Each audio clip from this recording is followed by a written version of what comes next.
และเจริญจิตภาวนาน้อมจิตให้เข้าถึงพระรัตนตรัย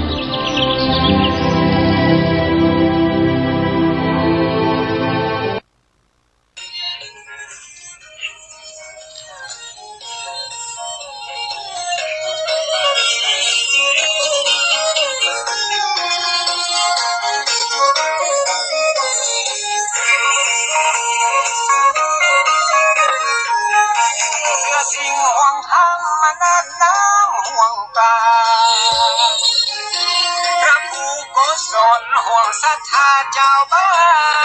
นห่วงวัฒนธรรมเก่าเดิมเฮานั้นจะกุดจะสั้นและสูญหายไปวิถีชีวิตล้านนาสดใสนั้นจะกลับกลายวิโยคโศกเศร้าอย่าฮือเสียงสูดพุดบายหายเก่าพระครูโกศลสุตวิธานเมตตาขอเชิญศรัทธาญาติโยมไกลไกลฟังรายการทั้งธรรมทั้งสงบมือได้ขึ้น104.5ยามมีเวลา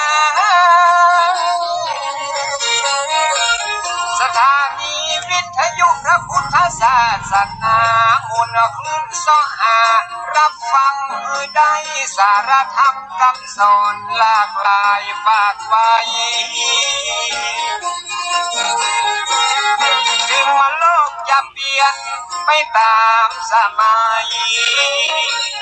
ขอให้เฮาทั้งหลายห่วงใยไฟเอื้อของมาดีบ้านเฮาแต่เก่าก่อนเอื้อเด็ดบัวหือเหลือนั้นยังเยื่อใย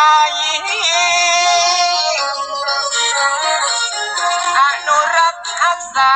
ตราบอายุไขผู้ล้านนาไทยและลูกหลานต่างเต้าห่วงไว้หือลูกหือหลานนั้นเรากินน้ำเมี่ยงจางปากกินมากอย่างปูแกงปลาใส่ตูนมีข้าวอุ่นจิยำฟังรายการทั้งทำเอาทำมาเตือนกำผู้ทำก็ตกดำในอาชีพการงานที่ธรรมะก็ตกมีความสุขสันต์ยึดเอาหลักการคำสอนพระเจ้ามาประคับประคองชีวิตตึงคำเจ้า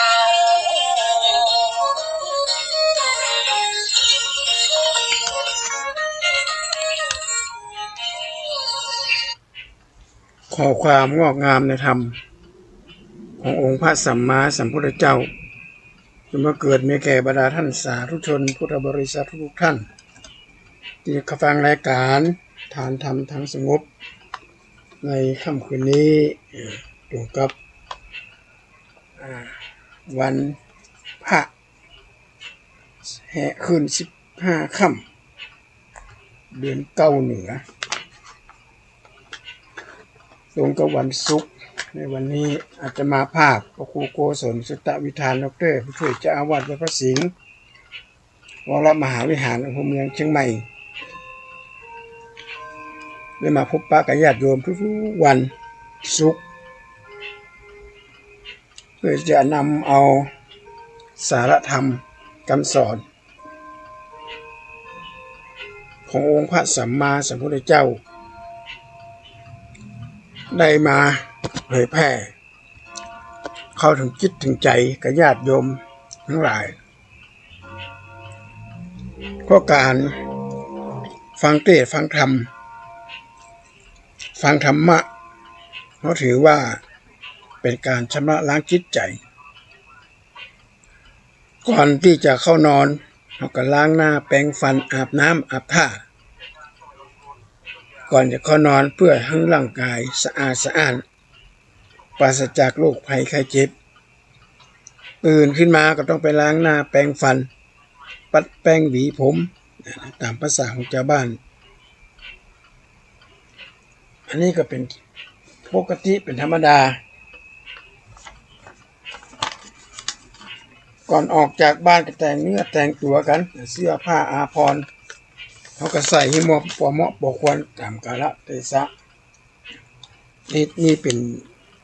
หลักของการดำเนินชีวิตแต่หามอย่างหนึ่งที่เขาจะขาดไม่ได้นั่นก็คือการชำระจิตใจเนี่ยมีความสำคัญมากญาติโยมคือใจนี่จะสั่งทำอะไรยังก็ได้โลกจะแตกเป็นเสียงๆก็มาจากจิตจากใจของคนเฮา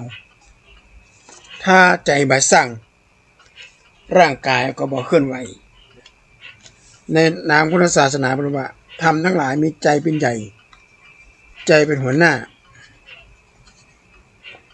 ถ้าใจสั่งอย่างเดียวเนี่ยทุกอย่างจบข่าวทุกอย่างจบม้วนเพราะถ้าใจมันจะสั่งอย่างใดเนี่ยมันก็ต้องใจนั้นต้องมีคุณธรรมเป็นองค์ประกอบขาดศีลขาดธรรมขององค์พระสัมมาสัมพุทธเจ้าแล้วเนี่ยบ้านเมืองมันก็จะเดือดร้อนกันปนปี้ญาติโยมฟังข่าวในหนังสือพิมพ์ข่าวทีวีที่ออกมาหูหันกันว่าตอนเนี้ยโลกเขาเนี่ยอยู่ในยุคไหนประเทศใหญ่ๆโดยเฉพาะอเมริกาก็ทางแถบตะวันออกกลางเนี่ยนะเป็นกบราคาฟันกันโดยบอกคำนึงถึงว่าเจ้าบ้านเจ้าจองเนี่ยเป็นจะกึดยังไงอาตมาภาพเคยออกรายการออกอากาศทุกครั้งเลยขอประนามผู้นำประเทศที่มีจิตใจอำมหิตบอกคำนึงถึงหัวอกของเจ้าบ้านตาดำๆเปิ่นคิดอย่างไรก็ได้อยู่อย่างไรก็ได้มาต้องเรียนร้อนกันอยากจะได้เปิ่นกระทนอยู่ได้เพราะเปิ่นฮักแผ่นดินของเปิ่นบ่ว่าจะเป็นยูเครนก็บอกว่าจะเป็นอิรักอิหร่านก็บอกว่าจะเป็นประเทศอย่างต่างๆนะที่เป็นข่าวเนี่ยญาติโยมทุกคนต่างฮักบ้านฮักเมืองฮักแผ่นดินเกิดของเก่าไม่อยากจะจากบ้านจากเมืองไปที่ไหนไม่อยากจะจากแผ่นดินเกิดไปที่ไหนคนสุดท้ายก็มาเจอภาวะสงครามนี่เนี่ยสงครามเกิดขึ้นเพราะหยังกับพวกใจของมันสั่งอ่ะ ใจของผู้นำเป็นคนสั่งลูกผู้นำสั่งอย่างไรใจสั่งอย่างไรก็ทุกคนก็ทำตามอาวุธอันถี่เป็นอาวุธที่ร้ายกาจมากเลยอะโยมสามารถยิงนี่แม่นยำขนาดนักเลยใจคอมพิวเตอร์คำนวณในการฆ่าฟันกันเข็นฆ่ากันอันนี้แหละก็การศึกษาที่ได้ประสบผลสำเร็จที่เขาคุยนักวิชาการหลายๆคนหลายๆท่านต่างก็คุยว่าการศึกษาของไทยเขาเนี่ยล้าหลังมาทันสมัยสู้เปิ่นมาได้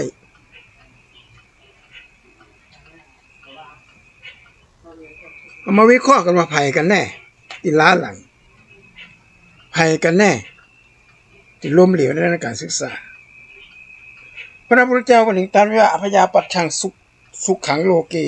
การประเบียดเบียนกันเป็นสุขในโลกเขาจะอยู่ได้อยู่เย็นเป็นสุขได้กับเพราะบ่เบียดเบียนซึ่งกันและกันถ้าเบียดเบียนกันซึ่งกันและกันยังต่างชาติญาติโยมตอนนี้สงครามโลกครั้งที่3เนี่ยมันก็จะระบุขึ้นละสงครามโลกครั้งที่3เกิดขึ้นเพราะหยังก็เพราะการศึกษาของคนที่เ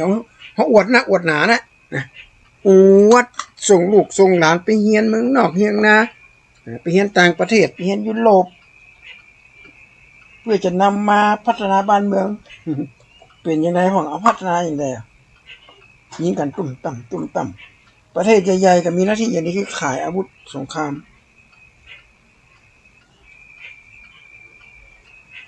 มีหน้าที่ขายอาวุธสงครามอย่างเดียวยิ่งขายได้นักขนาดไหนก็ถือว่ารายได้ของประเทศชาติแต่เขาเคยคำนึงถึงกันว่าอาวุธที่ยิงออกไปเนี่ยมันสั่งหารเจ้าบ้านเจ้าจองตายไปกี่รายแล้วตึกรามบ้านช่องตายไปก่อน เพราะการศึกษาของไทยแบบโบราณแบบโบราณเป็นการศึกษาที่ดีมากเลยเขากราบพ่อกราบแม่ไหว้ครูบาอาจารย์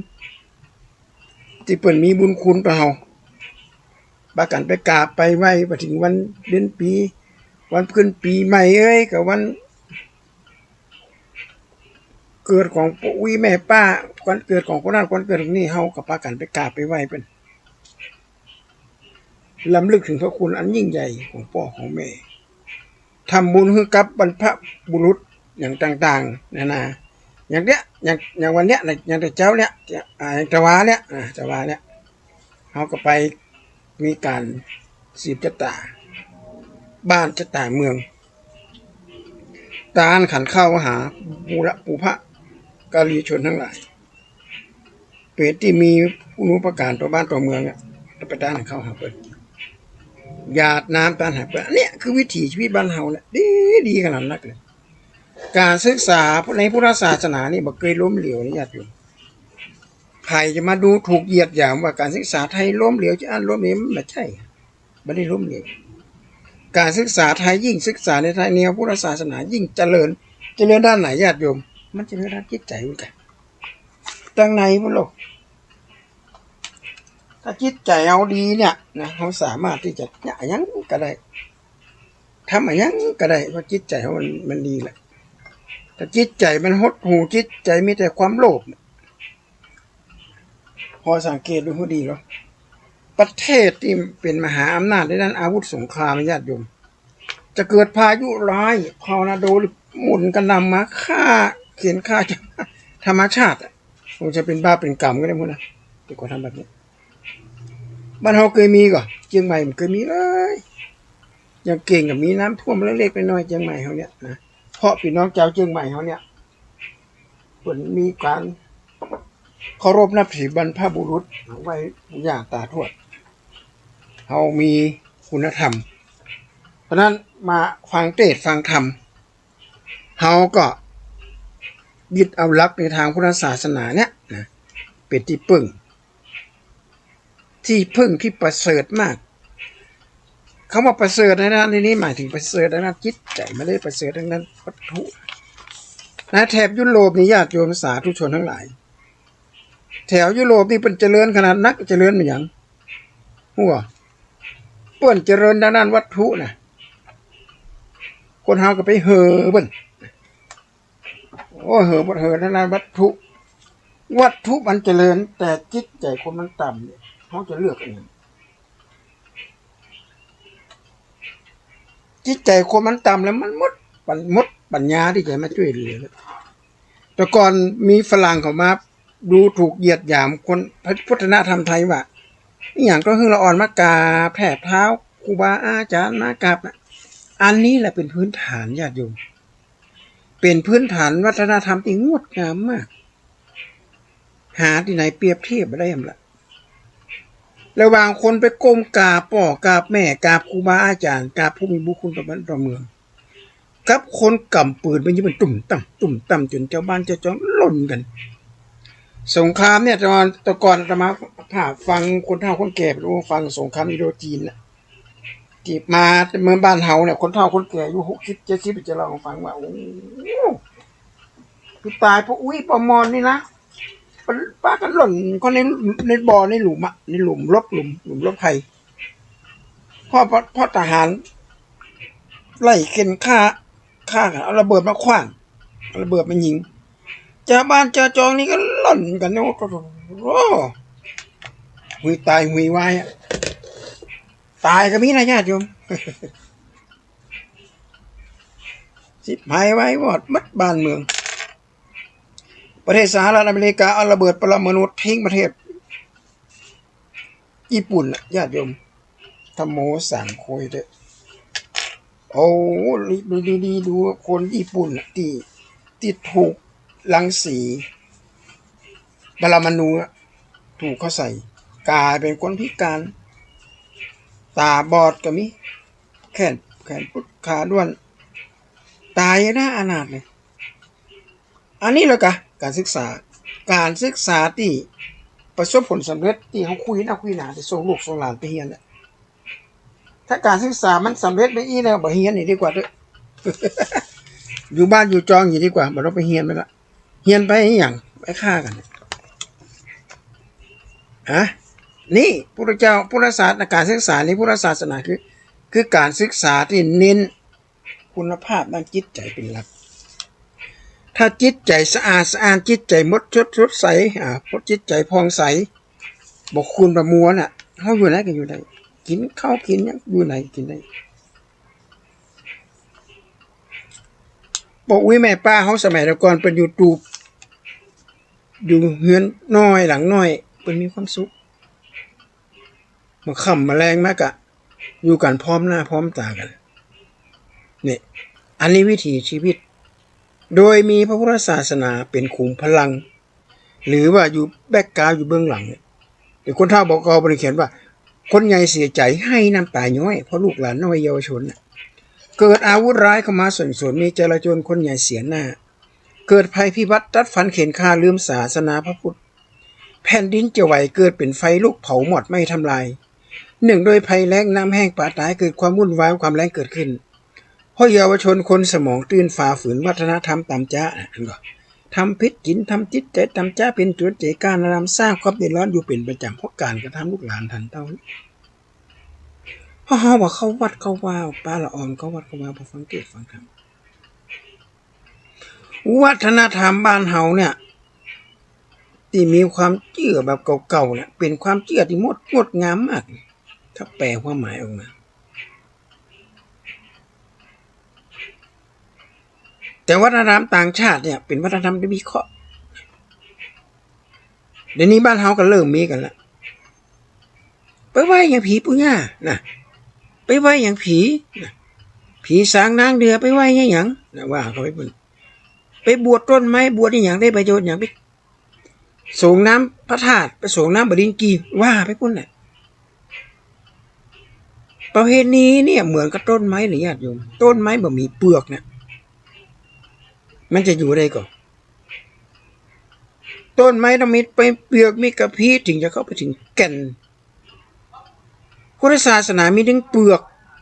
นอกเปลือกในเปลือกนอกนี่เป็นสอนให้คนเป็นจิตวิทยาให้คนมีความเคารพนับถือนอบน้อมถ่อมตนนี่คือเปลือกนอกต้องมีนะวัฒนธรรมมันเฮาหาที่ไหนไม่ได้ละนะเฮามีความงดงามสวยหรูแต่ต่างประเทศเหรอพ่อแม่ยืนอยู่ข้ามหัวข้ามก้าวผ่านหน้าผ่านตามากึดอย่างอันนี้เป็นวัฒนธรรมที่แข็งกระด้างมากฝรั่งเฝริงมาบ้านเฮาไม่ก่อมันกราบมันหมอบแบบนี้คนต่างชาติเนี่ยที่มันมาอยู่บ้านเฮาเนี่ยมันมีความประทับใจมากเลยเราวัฒนธรรมหาที่ไหนไม่ได้อีกแล้วมีกราบมีหมอบมีไหวในการเคารพนับถือผู้หลักผู้ใหญ่อันนี้เป็นจิตวิทยาของคนโบราณสอนไปกินข้าวก่อนพ่อก่อนแม่มะลิเป็นบาปเพราะอย่างเราก็ต้องเรียนรู้คนสมัยก่อนเป็นมีจิตวิทยาอย่างสมมุติว่าจะไปขี่หลังม้าเลยขึ้นขี่หลังม้าตัวใหญ่ๆแล้วอ่อนน้อยในฟ้าจะผ่ามันมีด้วยฟ้าจะผ่าขึ้นขี่หลังม้าเนี่ยแต่เขามาวิเคราะห์ฟ้าด้วยนั่นก็คือหมานั่นแหละก็เดี๋ยวหมามันคบกันไปละหน้าวากิเนี่ยยังไงใครจะช่วยได้จะไปฆ่าหมาหัวไปฆ่าไม่อย่างตัวไปย่างเปิ้นก่อนหรือตัวไปย่ำยีเปิ้นก่อนเปิ้นเลยเอาจิตวิทยาในคนนี้มาห้าไปย่างเลิกฟ้าจะพาเนี่ยอันนี้เป็นจิตวิทยาญาติอยู่ไม่สอนแล้วอ่อนก็กลัวจะไปขี่หลังมากลัวฟ้าจะพากระซ้อนกันสืบทอดกันมาใครกับบ้ากล้าขี่หลังมาถึงตอนหลังๆแล้วอ่อนเล่นหมาบีในห้องนี้มันได้โดย YouTube รถหมาหมามันก็คือหมาสัตว์ก็คือสัตว์ไว้หน้าไผ่ไว้หน้าอินนะผมเอาไปเล่นเป็นก่อนลูกอาตมายกตัวอย่างเช่นนกแสกนกเกาเปิ้นมาเฮือไปจับเปิ้นมาเฮือไปกำอันนั้นเป็นผีนะพวกเราโอ้ถ้าอาตมาไปอู้ให้ฟังคนเฒ่าคนแก่คนจะอู้เหมือนกันว่าโอ้เมาเป็นผีเป็นซากนะ อาตมาภาพดีใจมากเลยถ้าไผ่เชื่อสิ่งเหล่านี้ จริงๆแล้ววิเคราะห์ตามรัฐจริงๆนะญาติโยมนกแสกนกเกานกประเภทนี้เนี่ยสุดยอดของนกเลยญาติโยมถ้ามันมาเกาะตะมูคือบ้านกะเกาะตะมูแปรจองกะมาอยู่ตะมูหน้าขอบหน้าต่างเนี่ยคนเฒ่าคนแก่กระจายไปจะไปเนี่ยมันเนี่ยอันนั้นผีนะพวกห้ามจับแล้วนกแสกนี่มันก็กูนขนาดนะอาตมาภาพไปรอน้อยเขาไปเงียบป้อนี่ด่าหัววินนี่ด่าหัวขี่ไปล้างมือขี่ไปอาบน้ำอันนั้นเขามินส้มปล่อยมาลดว่ากระทุงกระถาน่ะชิงหูกอนี่ผีนะนี่แต่เมื่ออาตมาใหญ่ขึ้นมาโอ้วิเคราะห์ขึ้นมาเนี่ยนกแสกนกเกากินอะไรเป็นอาหารกินหนูกินงูหนูเนี่ยเป็นพาหะตัวร้ายกาจมากมีเชื้อเลปโตสไปโรซิสโรคชีหนูมีมัดตีอยู่ในตัวหนูด้วยนกเกามันไปกินนกเหนียวนกแสกไปกินงูก็มีพิษด้วยถ้ามันกินก็ไปแล้วเกิดเขาไปเงียบนกมันเอาปากก็จิกเขาเนี่ยเรียบร้อยเลยญาติโยมถ้าเป็นงูพิษก็หรือปากของนกมันมีงูพิษติดอยู่หรือมีเชื้อโรคของหนูมันติดอยู่แล้วก็มาซักก็ในตัวเรียบร้อยเลยอันนั้นแหละผีคนเฮาบอกเก่านี่เปิ้นบอกอย่าไปเข้าใกล้ถ้านกแสกก็มาในบ้านเปิ้นประกันปิดประตูบ้านล่ะวันนั้นจะต้องมีอย่างใดอย่างหนึ่งเข้ามาในบ้านหนูก็งูก็จะเข้ามาในบ้านนกแสกนกเกานี่ทำหน้าที่เป็นยามเป็นทหารเฝ้าบ้านคนโบราณเปิดเบือฆ่าเปิดเบือยิงนกเกาเนี่ยนกเกาหรือนกฮูกเอาคนไหนเป็นนกฮูกนกแสกอย่างเงี้ยถ้าไผ่เลี้ยงนกแสกว่ามันเป็นผีเป็นสางแล้วมีเจ้าของฟาร์มหนึ่งเป็นฟาร์มมาเจอฟาร์มอะหมายก็เป็นสวนนะเป็นสวนปาล์มคนว่าปาล์มเนี่ยโดนหนูโดนกระรอกไปเจาะเปิ้นก็เลยหัวทันสมัยหน่อยโดยเอานกแสกมาเลี้ยงเอานกเก๋ามาเลี้ยงอ่ะเป็นฟาร์มเลยต่ออาหารการกินมันอย่างดีเลยเลี้ยงอยู่ในกรงแล้วก็ปล่อยมันอยู่ในมันดูในสวนปรากฏว่าหนูงูกระรอกบ่เหลือสักตัวบ่มีทำยาเลยเปิ้นก็เอาอาหารที่มันกินพ่องไม่ซ้ออาหารพ่องในสวนปาล์มในสวนปาล์มเป็นเนี่ยนะสวนผลไม้เนี่ยบ่มีหนูบ่มีแม่อย่ามาคุยเลยงูก็บ่มีเพราะอย่างหนึ่งบ่มีก็มีนกเก้านกแสก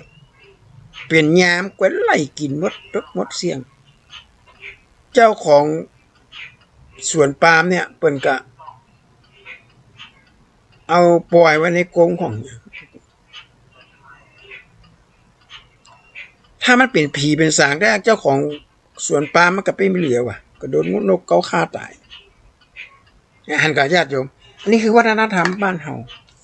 เพราะฉะนั้นการเลี้ยงผีปูย่าก็ดีการเลี้ยงผีปูแซะย่าแซะก็ดีการไหว้เจ้าไหว้อย่างต่างๆนานาเนี่ยบัดถือว่าเป็นความงมงายเป็นสิ่งหนึ่งเป็นพื้นฐานทางด้านวัฒนธรรมในนักคติธรรมความเชื่อถ้าไผ่ใบหญ้าจะอีน่ะ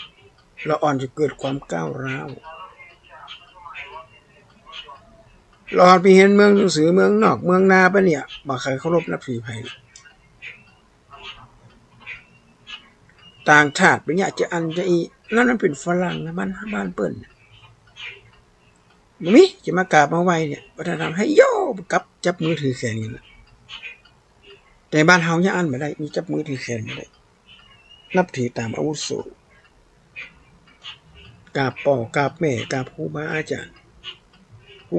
แต่ก็ปีละอ่อนน้อยเนี่ยจำได้ว่า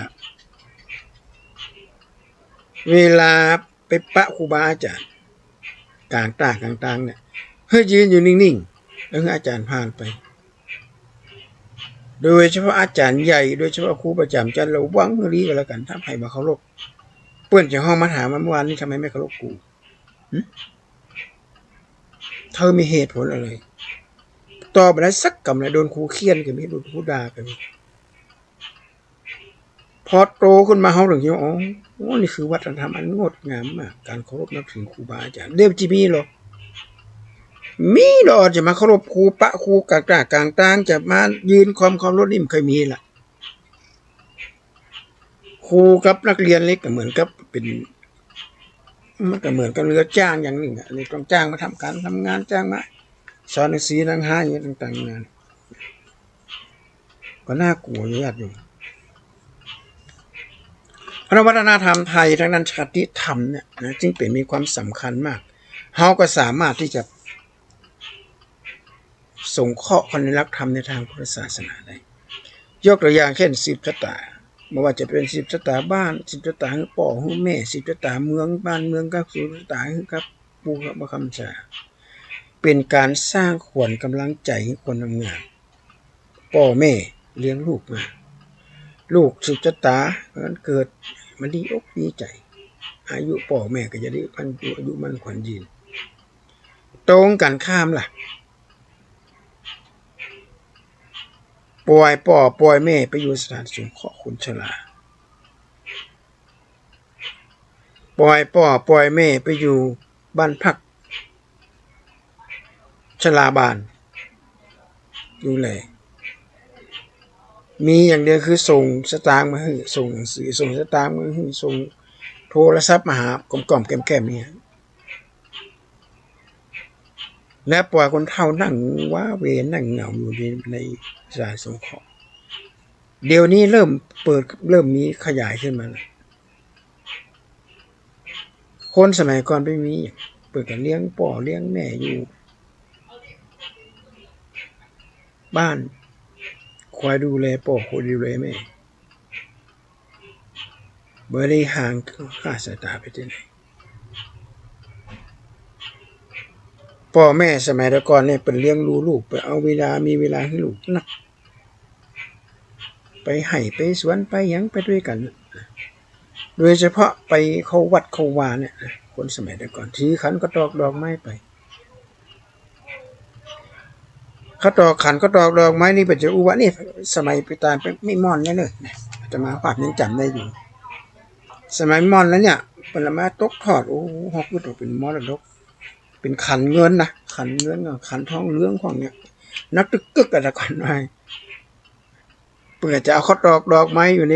ในจมูกเหี่ยจมูกข้างวิหารเก็บก็ดอกไม้มาเนี่ยมีความที่ความเชื่อด้วยนะเอาเขาดอกไม้มาเนี่ยเอามา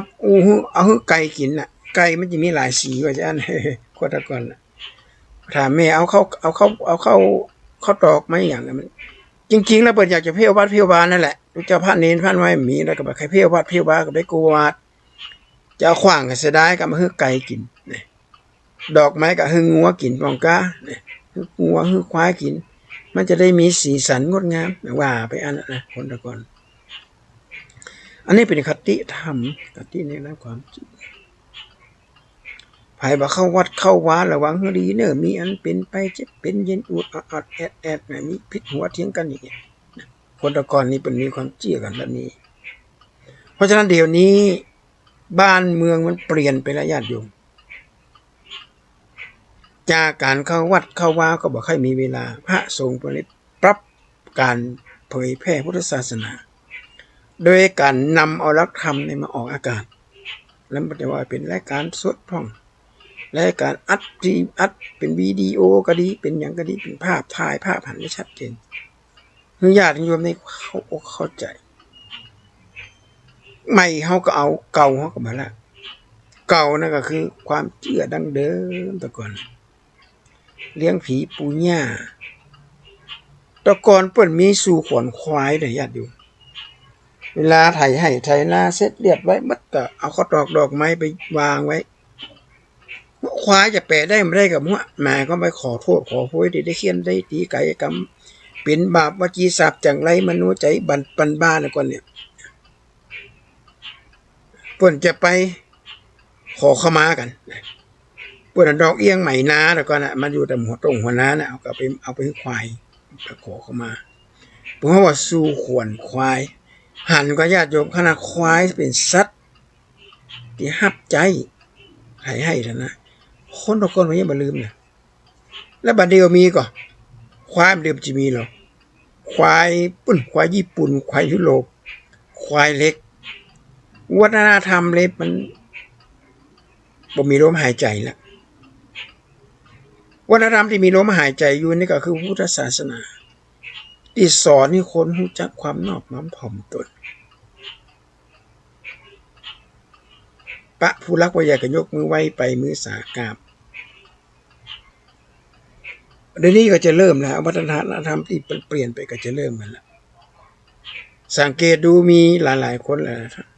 ออกมาวิพากษ์วิจารณ์วัฒนธรรม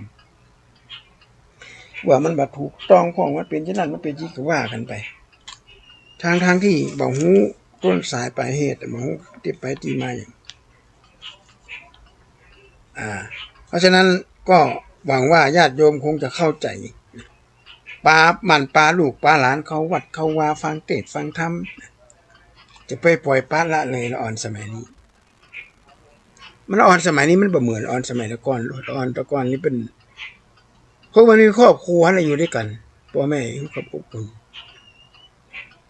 เล็กร้อนจะมาฮับหูเรื่องราวของพ่อของแม่จะไปยะไปมุจะไปอวดหูอวดวักเนี่ยพ่อแม่ไปจะด่าหัวละอ่อนน้อยเวลามีเรื่องมีราวอย่างพ่อแม่ไปจะแก้ไขปัญหาละอ่อนน้อยกับมันควรจะเป็นยุ่งยุ่งมาประเด็นนี้ละอ่อนหูเรื่องราวของครอบครัวหูเรื่องราวของพ่อของแม่ร้อนกลายเป็นละอ่อนดื้อด้านดื้อด้านแล้วก็แสดงพฤติกรรมไปก้าวร้าวออกมากับครูบาอาจารย์กับเปื่อนกับฝูงในสังเกตดูเพื่อดีกันละอ่อนสมัยนี้วัยรุ่นยกพวกตีกันพอหน้ากันก็มาได้ไปแอวมาค่ำเมื่อคืนกันกินเหล้ากินเบียร์พ่อแม่นี่มากล้าว่าอย่างนี้ลูกเลี้ยงลูกแบบคุณหนูนะแค่ได้อย่างนี้มาเกิน 2-3 ครั้งไม่เกิน 2-3 ครั้งอาตมาภาพเป็นละอ่อนน้อยนะเขาได้กบแหลมที่สอน่ะนะเขาได้ขนาดแม่ปัญหามากะเฮาก็มีมีดอยู่เนาะเขาหลอมเฮาก็เนี่ยเอากะเฮาก็เอามีดในการหลอมที่สอไปเอามาอย่างเตามันเป็นเตาเป็นกบนะหมุนหันเปื้อนมันได้เขาเปื้อนมีเฮาก็ยืมเปื้อนเฮาก็กำเดียวมันได้แล้วเขาได้ขนาดน่ะบ่ฮือเลยบกรนี่ก็โคตรป่อโคตรแม่ไปขี้จังฮอตโตเฮาใหญ่ขึ้นมาเอาสตางค์ไว้ก่อนสตางค์ถึง50 ตังค์ก่อนนะเตากบเตานะเตาเอากบไอ้ลอมนิดแล้วลอมนิดสอเนี่ยนะขนาดไปละอ่อนน้อยยางลบดินสอกะหยังเนี่ยนะกว่าจะได้มาต้องถามแล้วถามแถมมันทำให้เฮามีความระมัดระวังขึ้นมาเพิ่งจะอธิบายโอ้ยบัดเดี๋ยวนี้ละอ่อนเนี่ยขอหยังจากพ่อจากแม่เนี่ยมาเกิน3 ครั้งมาเกิน3 กรัมแล้วถ้าได้อย่างกำเดียวกันได้ละสมปรารถนาแล้วถ้าเกิดวันไหนบ่ได้เอาละอาละวาดละปัญหาเกิดขึ้นมาละอันนี้แหละญาติโยมสาธุชนทั้งหลายสาเหตุเขาจากห่างวัดห่างว่าบอกเขาวัดบอกเขาว่ากันบ้านติดกำแพงแตะกำแพงบ้านแตะกำแพงวัดแตะกินเหล้าถึงวันที่เป็นจะบอกว่าบ้านใกล้ท่าไม่ให้นี่น้ำกินช่างปั้นดินไม่มีหม้อใช้อย่าเลี้ยงไก่ไม่ฟังเสียงขันหรอกบ้านใกล้ท่าไม่มีน้ำกินใกล้ท่าคือท่าน้ำข้าทำคำสอนแต่บ่ได้กลืนเอาหลักธรรมะในพุทธศาสนาเข้าสู่ในจิตในใจกันเลยไปหันข่าวลูกฆ่าพ่อลูกฆ่าแม่ขอสตางค์ไปซื้อยาบ้าขอสตางค์ไปซื้อเบียร์บ่ได้ฆ่าแม่กระทั่งพ่อพวกมาเกิดเก่าจิตใจทำด้วยอะไรอย่างนะขอมันนี่มาเกินนึกถึงสิ่งที่มันเกิดขึ้นกับยุคนี้สมัยนี้น่ากลัวกับญาติโยมน่ากลัวมาก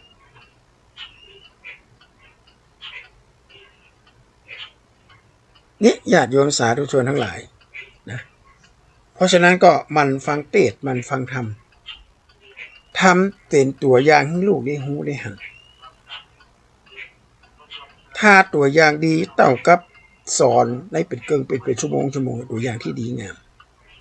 สอนลูกในทางบวกอย่าไปสอนลูกในทางลบบอกเป็นคำตายเลยว่าแม่จะมาเอาเข้าข้างลูกนะถ้าเกิดอะไรขึ้นผิดเพราะอะไรเกิดมีเรื่องมีราวอย่างเกิดขึ้นนะระมัดระวังพยายามนั่งอู้กับลูกกับหลานนะอู้รักทำข้อเท็จจริงถามธรรมะถามลูกกับลูกเต้ามีเวลานั่งอู้กันปรึกษาหารือกันอย่าไปปล่อยให้ลูกอยู่ตามลำพังคนเดียวหรือลูกอยู่กับเพื่อนกับฝูงอยู่กับเทคโนโลยีอยู่หน้าจอตลอดเราจะต้องสอนให้ลูกหลานถึงพิษภัยอันตรายของโซเชียลประเด็นบอกว่าหนูคบได้ไถใส่ถูกเหี้ยวไก่น้อยกินข้าวเมื่อแรงนกน้อยกินจ้างราคาเป็นแสนนกน้อยนี่ก็คืออย่างก็คือมือถือเนี่ยแป๊บแป๊บก็มาอย่าง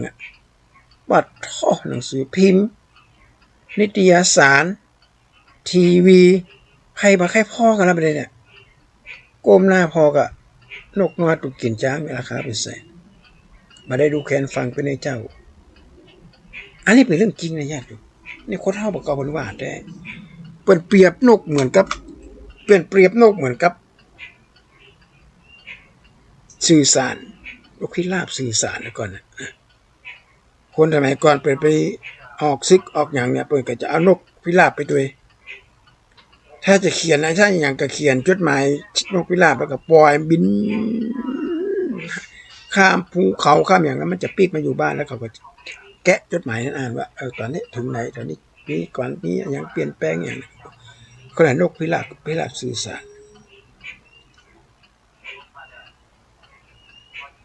นกน้อยกินช้างราคาเป็นแสนเปลี่ยนชีวิตได้ยากอยู่นิตยสารหนังสือปุ้งหนังสือพิมพ์ละอ่อนเรียกว่าแค่อ่านกันแล้วอาตมาพาไปสอนมหาวิทยาลัยเพื่อละอ่อนทำรายงานเข้าห้องสมุดไปถามบ้านนั้นเราก็มีละอ่อนมีพระมีนักศึกษามาก็บ่มีซาคนเลยแก้วท่านเอาไปไหนเฮียปุ่นอยู่หน้าจอปุ่นไปค้นคว้าอยู่หน้าจอทีวีอยู่หน้าจอมือถือมาเปิดอ่านเลยหนังสือห้องสมุดแล้วกลายเป็นห้องเก็บของไม่เห็นเลยดิไผ่มาเข้าใกล้แล้วโอ้อันนี้ก็น่ากลัวเลยนี่นะต่อไปเราเขาแย่อย่างไรเนี่ยปัญหามันเกิดขึ้นมาที่บ้านเมืองจะเดือดร้อนนะความรู้กว้างไกลไปกับการอ่านด้วยเขียนด้วยบัดเดี๋ยวนี้มันมีเขียนบักใครเขียนกันละพิมพ์เอานะพิมพ์เนี่ยก็ยังปอจะลงเลยอันนี้กบมาเลยนะปะกบมาเลยกบมาทางดุลเลยมาเลยมากง่ายสมองมาได้แล่นเลยนะญาติโยมน่ากลัวขนาดแล้วโซเชียลนี่มันมีทุกหลังคาเงินทุกหลังคาบ้านเลย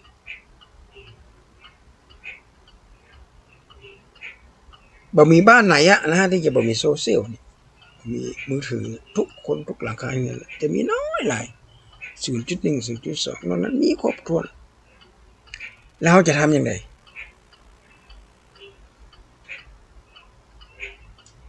เขาเรียกว่าการศึกษาสูงแต่จิตใจก็มันต่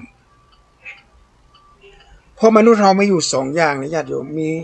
อินสตริงคือสัญชาตญาณอิโมชันก็คือคุณธรรมอารมณ์ที่พระพุทธเจ้าตรัสไว้ว่าปภัสสระมิทังพิกเวจิตตังคาโตเกหิอุปกิเลสหิอุปกิริทังคือจิตใจคนเรามันจะเพียวพาวเป็นบางครั้งบางคราวแต่บางครั้งมันจะมีแขกมาเยี่ยมเยียนบ้านเฮาอาคันโตเกหิอุปกิเลสหิอุปกิริทังแขกมาเยี่ยมเยียนโดยที่ว่าบ่ได้บอกบ่ได้กล่าวบางแขกบางคนก็มาเมื่อกว่าจะปิกบางคนก็มากำเดียวมากำเดียวนี่ก็คือข่าวร้ายก้าข่าวอย่างเล็กๆน้อยๆทำให้ใจเขามาที่งดงามน่ะมันก็เริ่มขุ่นมัวละพระพัสระมีทางเนี่ยพิกเวจิตตังอาคันโตเกหิอุปกิเลสหิอุปกิริทังคือมีแขกมาเยี่ยมเยียนบางครั้งก็มาเป็นวันเป็นเดือนเป็นปีเป็นแรงก็คือปัญหาสภาพปัญหาบ้านเมืองก็เมื่อกับไฟฟ้าขึ้นฝั่งน้ำมันขึ้นฝั่งสินค้าก็ขึ้นด้วยนะหลายสิ่งหลายอย่างนานี่ก็ซ้ำอากาศร้ แต่ฮ้อนว่าฮ้อนมาเดียวไม่ฮ้อนแต่ฮ้อนว่าเงื่อนน้องโอ้เปิดถ้ามันมีพัดลมนี่จะเป็นลมเป็นบ้ากันเนี่ยมันจะมีสิ่งเหล่านี้มารบกวนอาคันโตเกหิอุปกิเลสหิอุปกิริทังบางครั้งบางคราวมีแขกมาเยี่ยมเยียนเป็นบางครั้งแต่ทิ้งแขกมาเยี่ยมเยียนเราก็ต้อนรับแขกนั้นตามสภาพความเป็นจริงเกิดการพัดพากไปเกิดอาตมาภาพก็คือดื่มน้ำดีๆแก้วน้ำตกลงไปปึ๊งโอ้โหแก้วไม่ใช่แก้วนะเป็นเซรามิกที่เคยเอาไว้ดื่มแตกอาตมาก็เกิดขึ้นมาว่าถ้าบัดแตกวันนี้ก็มีโอกาสแตกวันอื่นแหละเพราะมันตกลงไปมันก็ต้องแตกนี่อันนี้แขกมาเยี่ยมชั่วครั้งชั่วคราวนะ มันแตกไปกับเพื่อนมันแตกไปจะไปจมไปก็ไม่ได้อย่างขึ้นมาถ้าจมมาแล้วในแก้วมันพลิกขึ้นมาเหมือนเดิมเซรามิกมันแตกก็มันดีขึ้นมาน่าจะจมอยู่แต่จมไปแล้วก็บ่เกิดอย่างขึ้นมาอันนี้คือโปร่งไว้อะยังก็ย่างที่มันเกิดขึ้นมาเป็นสภาวะธรรมที่มันเกิดขึ้นตามหลักของธรรมชาติที่เราเคยเรียนรู้มาหน้าร้อนก็อากาศร้อนหน้าหนาวก็อากาศหนาวหน้าฝนก็ฝนตกหน้าแล้งก็มีขี้ฝุ่นมีกระมวลภาวะมันเกิดขึ้นตามหลักของอิทธิปฏิยตามันเกิดขึ้นละตามธรรมชาติแต่ตัวเฮาล่ะเฮาเกิดด้วยกับมันก่อน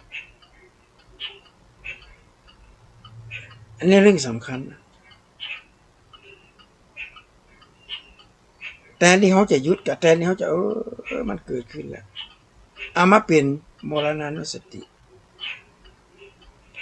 จะทำให้เราเข้าใจธรรมชาติของชีวิตมากขึ้นโรงพยาบาลที่รักษาจิตเวชนะเดี๋ยวนี้ปัญหามาใจการรักษานักศึกษาจิตเวชคนไข้ทางด้านสรีระที่ตอนที่ใจเนี่ยด้วยการนั่งสมาธิ1 2วาดรูป3ปั้นทั้งวาดทั้งปั้นทั้งเขียนและสิ่งหนึ่งที่ขาดไปได้นั่นก็คือการนั่งสมาธินั่งสมาธิทำให้คนน่ะทำให้คนไข้เนี่ยผ่อนคลายลงไปถ้ามัวแต่ไปกินยาแก้โรคประสาทยาแก้ไพโบลาก็แก้โรคอะไรอย่างต่างๆนั่นแหละถ้ายาโมดฤทธิ์กับปิ้งบ่เห็นนะมั้งยาโมดฤทธิ์กับปิ้งบ่เห็นนะมั้งเป็นนี้ตลอดก็เวียนมาแต่ถ้าหากว่านั่งกรรมฐานเนี่ยนะคุณหมอบอกว่าได้ผลเกินคาดจากคนไข้ที่ไม่เคยนั่งกรรมฐานไม่เคยนั่งปฏิบัติบางคนอยากจะออกจากโรงพยาบาลเลยอยากจะนั่งอยู่อยากจะนอนอยู่โรงพยาบาลเหมือนจะได้นั่งกรรมฐานพอกลับออกไปแล้วก็จะไปเจอปัญหาอย่างต่างๆนานาแหละบึกกันนั่นมีปัญหามันกันนั่นปัญหานั้นบึกกับปัญหานี่ต่างๆนานามันเพราะนึกถือว่าในเกิดมาในโลกนี้ญาติโยมเราเกิดมาในโลกนี้เหมือนกับเราเดินเข้าไปในมหาสมุทรเดินเข้าไปชายหาดเอาง่ายๆก็แล้วกันที่มีน้ำตื้นๆน้ำทะเลแล้วถ้าเราไปเจอปิ่งทะเลเม่นทะเลหอยทะเลแมงกะพรุนเราจะจมอยู่ก่อนเพราะเราไม่เจตนาที่จะเดินเข้าไปสู่น้ำทะเลย่อมจะเจอสิ่งนี้เพราะฉะนั้นเรามีเจตนาที่จะเกิดมาเป็นมนุษย์ละมันเราก็ต้องเจอแล้วปัญหาบรรณักก็น้อยละต้องเจอแล้วแต่ปัญหานั้นมันเป็นอย่างไรอาคันโตเกหิอุปกิเลสหิอุปกิริทังปัญหาใหญ่ก็ปัญหาน้อยแขกมันมาเยี่ยมเยียนแขกแบบไหนอันนี้แหละญาติโยมนะจริงพระพุทธศาสนาเนี่ยเป็นจะเน้นสิ่งเหล่านี้แหละเน้นให้คนเรียนรู้เรื่องธรรมชาติของชีวิตธรรมชาติของชีวิตมันจะเกิดขึ้นทุกอย่างบ่มีไผในโลกนี้จะเกิดมาแล้วจะมีความสุขอย่างที่นี่ว่าเคยเจอปัญหาเจอหมดทุกอย่างความทุกข์พระบาทสมเด็จพระเจ้าอยู่หัวรัชกาลที่9เป็นยังบอกว่า ในสังคมเราเนี่ยมีทั้งคนดีและคนชั่วทั่วโลกนะทหารดีก็มีทหารไม่ดีก็มีพระสงฆ์ดีก็มีพระสงฆ์ไม่ดีก็มีหมอดีก็มีหมอไม่ดีก็มีปะปนกันไปแล้วเราจะเลือกคบใครไม่ใช่ว่าอยากจะเห็นว่าเป็นพระเห็นว่าเป็นหมอเห็นว่าเป็นทหารเห็นว่าเป็นตำรวจไม่ดีก็มีตำรวจที่ดีก็มีเรามักจะเจอสิ่งเหล่านี้และสิ่งเหล่านี้มันเป็นคำตอบของชีวิตไหมในสังคมถ้าเจอปัญหาอย่างขึ้นมาเนี่ยเราต้องทำจิตทำใจให้เป็นธรรมชาติดีกว่าจะไปเครียดกันถ้าเครียดกันมาแล้วเราจะกลายเป็นว่าเราก็ตกหลุมพรางมันแหละตกหลุมพรางแล้วสามารถที่จะ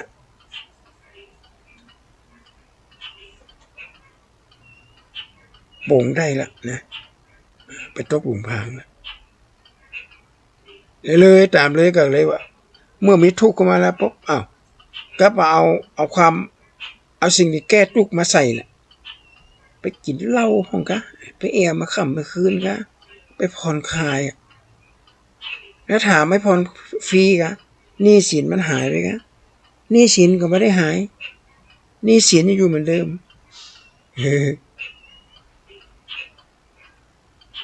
และอย่างที่มันจะเพิ่มเติมมาก็คือหนี้สินเพิ่มขึ้นมาใหม่แถมเพราะการไม่แอบมาค่ำมาคืนเราเสียสตางค์บางทีก็เป็นโรคภัยไข้เจ็บมาแถมเดี๋ยวนี้มีไวรัสชนิดหนึ่งนะญาติโยมไวรัสกินมนุษย์อะไรอันนี้ข่าวในโซเชียลนะประเทศเกาหลีจะแข่งขันกีฬากีฬาคัดรอบบอลโลกเป็นอันต้องหยุดไปชั่วคราวก่อนมันมีกำหนดเพราะมีคนไข้บางคนเป็นโรคไวรัสชนิดหนึ่งไวรัสชนิดนี้เป็นไวรัสที่กินเนื้อคนนะญาติโยมโรคไข้เจ็บมันเกิดขึ้นทุกโหนทุกแข่งทุกกระเบียดนิ้วร่างกายเราในโลกเขาเนี่ยแล้วเรายังจะไปหับเอาเชื้อโรคเชื้อราอยู่ในผับในบาร์กะพูดตายในได้อีน่ะตายลูกเดียวสถานแหล่งเริงโรมแหล่งบันเทิงเราเนี่ยคนเป็นขี้ตูดขี้โม่คนเป็นยังก็เข้าไปเองประตูก็ปิดนั่นตักเปิดกระวนไปวนมาไผ่จามไผ่ไอ้กันอยู่ในให้หมดเลยแล้วก็ปิกมาบ้านแม่บ้านนั่งพับเพียบอยู่ที่บ้านหมูขี้มีดังไงลูกหมูเหลืองของเราอย่างโดนเป็ดไข่เป็นสิ่งเหล่านี้ขึ้นมาอันนี้แหละญาติโยมขี้หมามาจะขี้ไก่เพราะฉะนั้นอย่าลุ่มหลงกับอบายมุขต่างๆนานานะวันนี้ก็คืออาตมาภาพเมื่อก่อนในจัดรายการถึง1 ชั่วโมงแต่ปรากฏว่าบันทึกแล้วเนี่ยมันเกินมาสามารถที่จะส่งไปให้ท่านพระครูสมุวิสุวัตได้ก็จะลองใจจัดรายการไปประมาณสัก50 นาทีมาถึง60ละเพราะว่าส่งไปแล้วเนี่ยมันสามารถส่งได้นะท่านพระครูก็เลยเป็นห่วงอันนี้ก็รายการนี้ก็จะมีให้ญาติโยมฟังอยู่ตลอดเนี่ยญาติโยมมีอย่างก็ได้เข้าห้ามกำเครือก็ภาษาภาษิตข้อคิดคำคมคารมโวหารล้านนาอีสานเนี่ยก็โทรศัพท์อะไร0815955609มีเมิดข่าวห้ามกำเครือสืบกันไว้ลูกๆหลานๆข้าวเป็นตำนานโบราณเก่าเกือวัฒนธรรมช่วยกันอบเอื้อข้าวห้ามกำเครือมุ่นล้ำนี่กะหมู่เฮาเจ้าเนี่ยก็จ้วนเจี๊ยช่วยกับเหมือนกับก่อเจ้าเหือพายข้าวห้ามเฮานี้อีแม่กูมันจะหายเป็นดีเสียดายสุนดินสุนหญ้าถ้าเป็นข้าวของเงินทองเสื้อผ้าอีแม่จะรุมล้ามันเจ็ดกำคมล้านนาเฮามีกล้ากว่าเพชรมาเทียบในราคานกอยู่ไปไม้บานไปหาป่าอยู่นาวาบานน้ำกว้างนี่แหละเนี่ยก็ได้เข้าห้ามกำเครือก็บอกมาเลยอาตมาภาพก็ยินดีจะมอบให้นะปีนออกมาให้อาตมาภาพมีข้าวห้ามกำเครือภาษาภาษิตข้อคิดคำคมคารมหวานมีทุกอย่างที่จะเอามาเสิร์ฟเพื่อมอบกับญาติโยมเด้อวันนี้ก็ขอจากญาติโยมในก่อนขอความเจริญงอกงามในหน้าที่แต่งงานคุณมิตรสาธุชนทุกท่านขอเจริญพร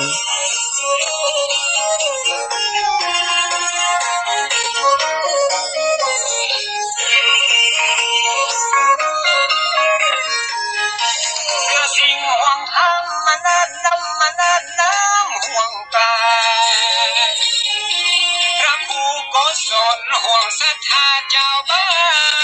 นห่วงวัฒนธรรมเก่าเดิมเฮานั้นจะกุดจะสั้นและสูญหายไป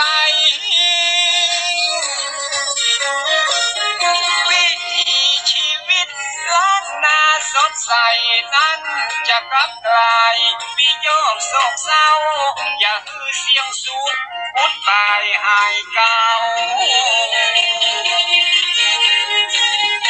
พระผู้ก็สนสุตวิธานเมตตาขอเชิญศรัทธาญาติโยมไก่ใกล้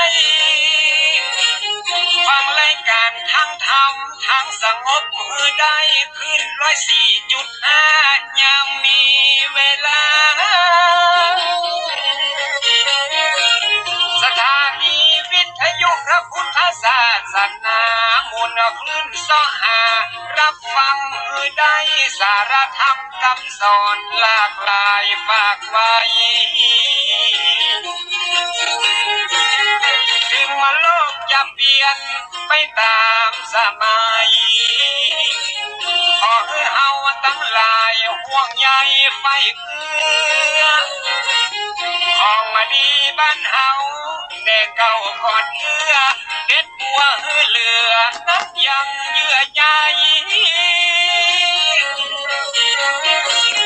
อนุรักษ์รักษาตราบอายุไขผู้ล้านนาไทยและลูกหลานต่างเต้าห่วงไว้คือลูกคือหลานนั้นเรา